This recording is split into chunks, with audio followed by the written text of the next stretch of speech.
What's up mga masters? Nandito na naman tayo sa panibagong araw, panibagong kabanata na naman ang pagsasama-samahan natin ngayon guys. Magandang gabi mga masters, bali ngayon po ay 4 na videos po ma-upload ko po sa aking YouTube channel. Tama nga mga masters, 4 na videos nga po ang ma-upload ko po. Mga masters, okay lang po bang wag nyong skip ang mga ads sa aking mga videos? Salamat po talaga mga masters sa solid na pagsuporta po sa akin.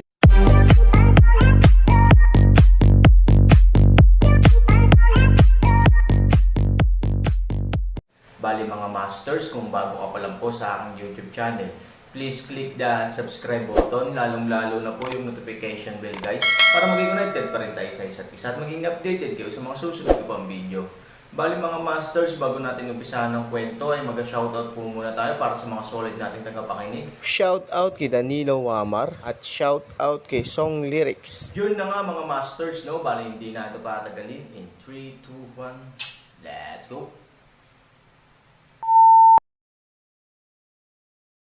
Kabanata 2156 hanggang 2160 na po. Sa susunod na umaga, ang mansyon ng Panginoon, binuksan ni Huang Xiaoyong ang kanyang mga mata na may mapurol na ekspresyon at tila walang katapusang pagkabigla. Sa pagtingin sa kanilang sariling buhay, nasusunog ang 4 na Mars, ito ang pagganap ng 4 na ilaw. Sa mundo ng Xuanyuan, ang bawat isa ay may sariling bagay sa buhay, at ang embodiment ng kaharian ay lilito sa bagay na may buhay. Ang orihinal na buhay ni Huang Xiaoyong ay isang malawak na espada. Sa kanyang pagkabata, ang broadsword na ito ay kasama na niya.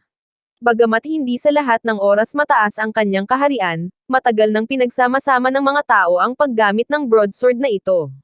Isang gabi, sinira ko ang 2 hangganan. Bulong ni Huang Xiaoyong sa sarili, ang ilan ay hindi makapaniwala sa kanyang nakita. 3 taon na ang nakalilipas, naabot ni Huang Xiaoyong ang pangalawang antas ng liwanag, at mula noon ay wala ng tagumpay, na hindi maitawid ng maraming tao. Halos lahat ng mahigit 10 Erdengjing na tao sa mansyon ng lungsod ay wala ng pag-asa. Naisip ni Huang Xiaoyong na mananatili siya sa Erdengjing magpakailanman sa kanyang buhay. Pero hindi niya akalain na may ganitong kababalaghang mangyayari sa kanya. Biglang napaluhod si Huang Xiaoyong. Guro, si Huang Xiaoyong ay laging makakasama mo sa buhay na ito. Sa mga salitang ito, si Huang Xiaoyong ay sumasamba ng may paggalang. Dahil tinanggap siya bilang apprentice ng Aaron kahapon, hindi talaga tinuring ni Huang Xiaoyong si Aaron bilang master noong panahong iyon. Para sa kanya, bago siya makakuha ng anumang tunay na benepisyo, kailangan lang niyang harapin ang Aaron ng may pagkukunwari. Kung tutuusin, hindi niya alam kung ano ang Aaron, kaya paano niya ito totretuhan ng tapat. Ngunit ngayon, si Huang Xiaoyong ay may malalim na pagkaunawa sa kapangyarihan ng Aaron. Isang pulang prutas, kahit nahayaan siyang masira ang 2 hangganan, ito ay nagpapakita na ang lakas ng Aaron ay umabot sa hindi maisip na antas. Ang gayong tao ay sapat na para kay Huang Xiaoyong na tretuhin ng may katapatan. Ang tirahan ni Chen. Nagising si Han San Chen sa umaga at bumahing ng walang dahilan. Parang may kumakausap sa kanya. Dapat naging chess piece si Huang Xiaoyong. Susunod, kailangan kong hayaan ang lalaking ito na tulungan akong mahanap si Yingying. Sinabi ni Aaron sa kanyang sarili na pagkatapos ng isang gabi, ang lakas ng hangguo ay malamang na nadala sa laro, at si Huang Xiaoyong, na naramdamang bumuti ang kanyang kaharian, ay hindi magkakaroon ng ibang damdamin sa kanya. Ito ay isang bagay na matitiyak ng Aaron. Nagbibihis at naglalaba, kalalabas lang ng Aaron, napansin niyang may sumusunod sa kanya sa likuran niya. Nasa compound pa rin ito ng pamilya Chen. Paanong may sumunod sa kanya? Bahagyang nakakunot ang noo ni Aaron sa lalong madaling panahon ang kanyang pagbabantay. Sa kanyang katalinuhan, natural niyang nahulaan na ang taong sumunod sa kanya ay malamang na si Chen Yanran na dumating upang subukan siya. Pagkatapos ng lahat, kahapon ay hindi nakuha ni Chen Yanran ang sagot na gusto niya, at sa kanyang karakter, talagang imposibleng sumuko ng madali. Sa oras na ito, ang tao ay biglang pagbaril, Aaron repressed kanyang pagnanais na lumaban pabalik, isang hitsura ay hindi alam kung ano ang patuloy na sumulong. Biglang, isang malakas na puwersa ang nagmula sa kanyang likuran, at direktang lumipad ang Aaron. Sa daan, nagbuga si Aaron ng isang subo ng ambon ng dugo sa hangin. Nakangisi, Lumakad si Chen Tianxian papunta sa Aaron, tumingin sa Aaron na may mapagkunwari, at sinabing, "Salamat sa kapatid ko, akala niya eksperto ka, pero wala siyang pagbabantay. Sa tingin ko ikaw ay isang ganap na basura." Nagtakip ng ngipin si Aaron at galit na nagtanong, "Sino ka at bakit mo ako sinaktan?" Tumingkayad si Chen Tianxian, hinawakan ang buhok ni Aaron, pinilit si Aaron na Chen Tianxian, kapatid ni Chen Yanran, kung bakit kita binugbog, kailangan ko ba ng dahilan para matalo ka ng ganyan? Basura. Dahil doon, hinubad ni Chen Tianxian ang buhok ni Aaron, tumayo at naglakad palayo. Ang Aaron ay dumura ng isang subo ng dugo. Ang kanyang pinsala ay peke lamang. Hindi ba katawa-tawa na gustong saktan siya ni Dengjing? Gayunpaman, ang epekto na gusto ng Aaron ay nakamit. Sa oras na ito, ganap na naniniwala si Chen Tianxian na siya ay isang basura. Panasa ng dugo, Aaron tumayo, sa labas ng bahay Chen. Sa labas ng pinto ay mayroon pa ring eyeliner ni Huang Xiaoyong. Nang umalis si Aaron sa unang pagkakataon ni Chen, natanggap ni Huang Xiaoyong ang balita, at pagkatapos ay nagmamadaling umalis sa pangunahing bahay. Aaron patungo sa labas, Huang Xiaoyong kaliwa sa pamamagitan ng isa pang gate, ang dalawa ay nagkita sa isang lugar kung saan walang tao. Sa unang pagkikita namin, si Huang Xiaoyong ay lumuhad sa harap ng Aaron ng buong katapatan at same time na tumawag, "Master." Kapag nagkita tayo sa hinaharap, hindi na natin kailangang magbigay ng ganoon kalaking regalo. "Bumangon ka na," sabi ng Aaron. "Salamat sa iyo, Master." Nagpunta si Huang Xiaoyong sa Aaron. Ang kanyang puot ay nauwi sa paghanga sa oras na ito. Isang gabi, walang maniniwala sa ganitong uri ng bagay, ngunit nagawa na ito ni Huang Xiaoyong, upang lubos niyang maunawaan kung gaano kalakas ang Aaron. "Kamusta, sira?" tanong ni Aaron. "Guro, nabasag ko ang 2 kaharian sa isang gabi. Ngayon ako ay 4 na kaharian ng lampara." Tuwang-tuwang sabi ni Huang Xiaoyong. Ang epekto ng hangguo ay talagang pambihira. Maaari nitong pasukin si Huang Xiaoyong sa 2 kaharian. Bukod dito, ang epekto na ito ay makikita lamang sa simula. Sa hinaharap, mas mapapabuti ang kaharian ni Huang Xiaoyong dahil sa epekto ng hangguo. Bagamat hindi ito kasing ganda ng aking ideal effect, maganda pa rin ito. Ang 4 na ilaw ay nasa lungsod ng Longyan. Mga nangungunang eksperto na ito. Aaron Wei, oo. Napakahirap makakita ng 4 na ilaw sa lungsod ng Longyan. Mayroon akong ganoong kaharian. Halos walang makakapigil dito sa lungsod ng Longyan, maliban kay Master, sabi ni Huang Xiaoyong. Hindi lubos na naiintindihan ni Han Sanyi kung paano na ipakita ang hangganan ng mundo ng Xuanyuan, ngunit ang tanong na ito ay dapat malaman ng lahat ng tao sa mundo ng Xuanyuan. Kaya naman, kung tatanungin niya ang tanong na ito, hindi maiiwasang magdulot ito ng hinala ng iba. Gayunpaman, ang katapatan ni Huang Xiaoyong sa kanya ngayon, kahit na may hinala, ay hindi dapat maging isang malaking problema. Ako ay nag-iisa sa loob ng maraming taon.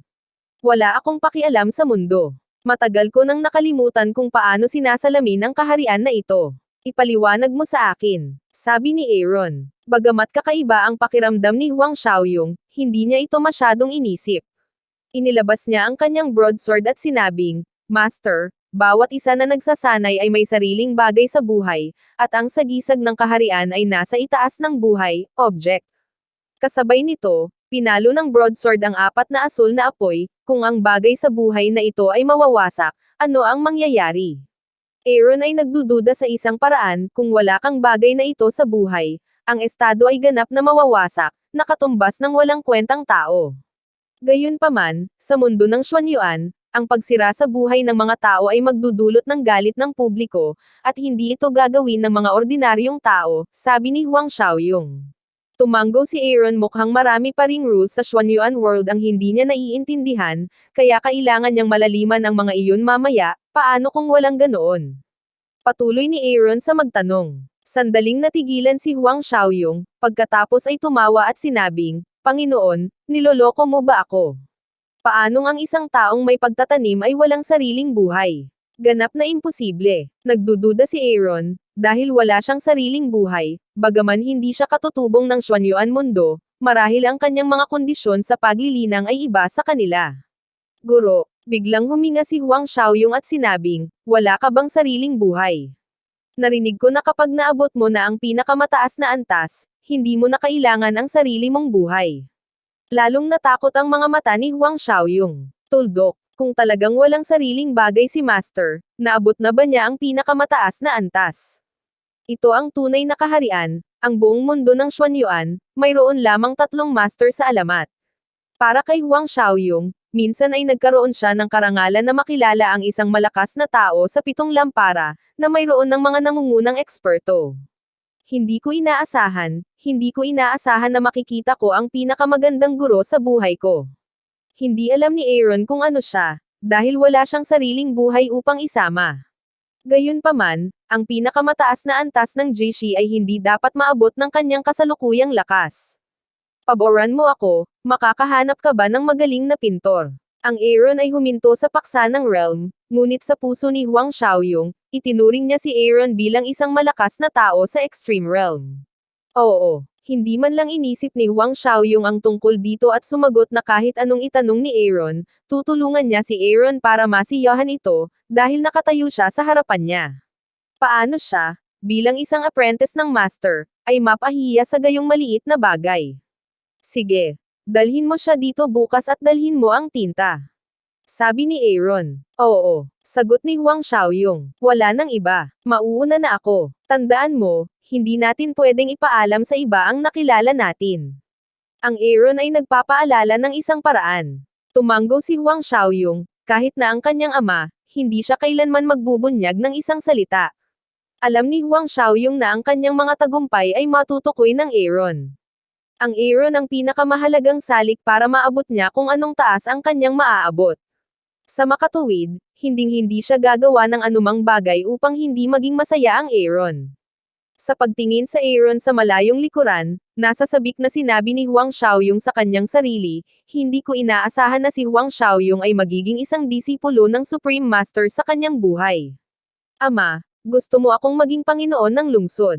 Ngayon, ang Panginoon ng lungsod ay isa lamang dispensable na pagkakakilanlan para sa akin. Kasama ang Master, isang araw, ako ay tatantong sa Imperial Court. Si Chen Tixen, na sumubok kay Han Sanchen, ay natagpuan si Chen Yanran sa tirahan ng pamilyang Chen, na nagpapaliwanag sa kanyang sorpresang pag-atake. Halatang halata ang ugali ni Chen Tixen. Sa tingin niya ay basura si Han Sanchen, na hindi iyon ang hula ni Chen Yanran. Paanong ang isang lalaking nasugatan niya ng husto ay nakapatay ng mahigit 10 malalakas na lalaki ng 2 lampsin at 4 na lampsin? Matapos marinig ang talumpati, ipinakita ni Chen Yanran ang kanyang mga kilay na bahagyang kumunot. Bagamat naramdaman din niya na napakababa ng posibilidad, hindi maipaliwanag ang hindi maipaliwanag na pagkawala ng malalakas na lalaking ito. Dahil walang ganitong kakayahan si Aaron, paano nawala ang mga taong iyon nang walang bakas? Nagdududa si Chen Yanran ng paraan. Hindi gustong gamitin ni Chen Tixen ang kanyang utak para hulaan ang mga walang kabuluhang bagay na ito. Sabi niya, ate, bakit mo hinayaang masaktan ang utak niya? Baka maswerte lang siya. Hindi ganoon kasimple ang iniisip ni Chen Yanran, at kahit na siya ay mapalad, kailangan niyang maipaliwanag ang loika ng bagay na ito. Ngunit ngayon, walang mga kadahilanan. Sinasabi lang na maswerte ang Aaron, paano ito maipapakita? Kuya, malapit na magsimula ang laro. Go, tuldok. Gusto mo bang sumali dito? Sabi ni Chen Yanran. Of course, this time I came back ahead of time para lang sa hunting conference. Kung pwede man akong maging animal master, isa rin itong paraan para maunahan ang iba. Sabi ni Chen Tixen. Tumanggo si Chen Yanran. Ang Beastmaster ay isa ring napakahalagang talento para sa Imperial Court. Hindi kayang sambahin ni Chen Tixen ang malakas bilang isang guro. Ito ay isa pang shortcut upang makapasok sa Imperial Court. Gusto kong sumali ang Aaron, sabi ni Chen Yanran. At sa tingin mo tinatago niya ang lakas niya. Hindi mapigilan ni Chen Tixen na mapangiti. Natural na alam niya kung bakit gustong gawin ito ni Chen Yanran, ngunit sa kanyang opinyon, ito ay ganap na hindi kailangan. Nasa harapan na niya ang lakas ni Aaron kaya bakit niya ulit ginagawa? In addition to testing him, I actually have another purpose, let him die, sabi ni Chen Yanran. Pagkatapos mag-isip tungkol dito, bigla itong napagtanto ni Chen Tixen at nakangiting sinabi, ate, sa totoo lang, hindi mo na kailangang magulo. Pwede na siyang mamatay ngayon ni kuya. Umiling si Chen Yanran at sinabing, Kuya, alam kong makapangyarihan ka. Madali lang siyang patayin, ngunit mas kwalipikado akong gisingin siya sa loob ng 3 taon lamang kapag namatay siya sa komperensya ng Pangangaso. Sige, pwede mong gawin lahat ng gusto mo, pero huwag mo siyang hayaang gumala sa bakuran sa hinaharap. Ayokong makita siya, sabi ni Chen Tianxian. Tumanggo si Chen Yanran, hindi siya ganoon, isang basurang umiindayog sa harap ng kanyang mga mata, makakaapekto rin sa kanyang kalooban. Kinabukasan, nagkita sina Aaron at Huang Xiaoyong sa lumang lugar, kasama ang isang matandang lalaki. Master, ito ang nangungunang pintor sa lungsod ng Longyan. Kung mayroon kang anumang mga kinakailangan, tanungin mo lang siya. Sinabi ni Huang Xiaoyong kay Aaron. Ibinaon ng matanda ang kanyang ulo at hindi tumingin sa Aaron mula sa simula hanggang sa wakas. Bagamat nagulat siya na tinawag ni Huang Xiaoyong si Master Aaron, itinago niya ito ng husto. Napakatalino ng matanda. Kung gusto niyang mabuhay, hindi siya dapat makialam sa sarili niyang negosyo. Tumanggo si Aaron at sinabi sa matanda, Teacher Fu, gusto kong tulungan mo akong gumuhit ng portrait. Sasabihin ko sa iyo kung ano ang hitsura niya. Maaari mo bang isulat ito? Basta tumpak ang pagsasalaysay ni Mr. Xiao, hindi ko siya pababayaan. Sabi ng matanda. Susunod, ito ay Aaron at ang pagtutulungan ng matanda. Sa mahabang panahon na nakipag-ugnayan kay Jiang Yingling, ang kanyang hitsura ay nailarawan sa isip ni Aaron, kaya ang kanyang pagsasalaysay ay naunawaan ang halos lahat ng mahahalagang punto. Medyo sophisticado din ang pamamaraan ng matanda. Ang isang natapos na larawan ay natapos sa loob ng wala pang 1 oras, at ang pagkakatulad ay umabot sa higit sa 70% na naging dahilan kung bakit lubos na nasisiyahan ang Aaron. Matapos tumigil sa pagsusulat, tinanong ng matanda si Aaron, Mr. Bata, hindi ko alam kung nasisiyahan ka sa mga akdang isinulat ni Lao Sheng. Kinuha ni Han Sanchen ang larawan, bagaman hindi ito ganap na ipinakita gaya ng larawan, ngunit hindi madaling iguhit ito sa antas na ito. Siya paulit-ulit na sinabi, satisfied, very satisfied. Hindi ko akalain na napakagaling pala ng matanda sa pagpinta. Nakangiting sinabi ng matanda, sana mabusog ka. Mukhang naligtas na ang buhay ni Lao Sheng. Tiningnan ni Huang Xiaoyong ang Aaron. Para malihim ang kanilang relasyon, pinakamahusay na patayin ng matanda, ngunit umiling si Aaron. Yun na nga mga masters, no? Bali panibagong kabanata na naman yung natapos natin ngayong gabi. Muli, maraming salamat po talaga sa walang sawang suporta po sa aking YouTube channel na talagang inaabangan nyo po ang bawat upload ko po. Bali mga masters, magkita-kita ulit po tayo bukas ng gabi at ngayon po ay magpapaalam po muna tayo. Bali mga masters, bye-bye!